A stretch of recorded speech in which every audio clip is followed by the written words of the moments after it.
Three loads A, B, and C are connected in parallel to a 230-volt source. Load A takes 9.2 kilowatts, load B takes a current of 60 amp, and load C is a resistance of 4.6 ohms.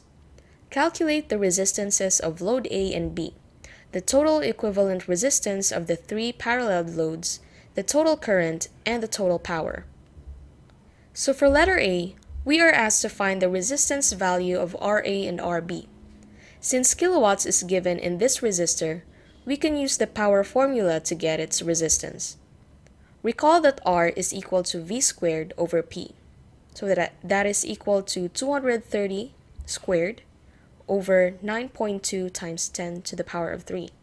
10 to the power of 3 since we have that prefix kilo, and so we'll get 5.75 ohms. For resistance B, we can simply use Ohm's law since the current is given. So that's 230 divided by 60, that is equal to 3.83 ohms.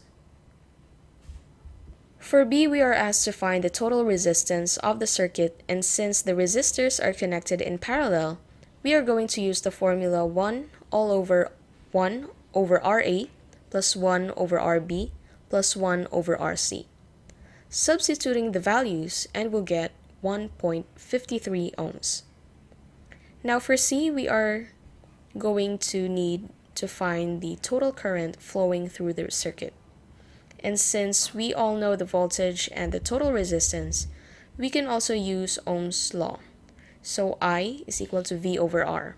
That is 230 divided by 1.53, and this will yield to 150 amps. Lastly, for D, we are going to find the total power using the power formula. P is equal to IV. So 150 times 230, that is equal to 34,500 watts or 34.5 kilowatts.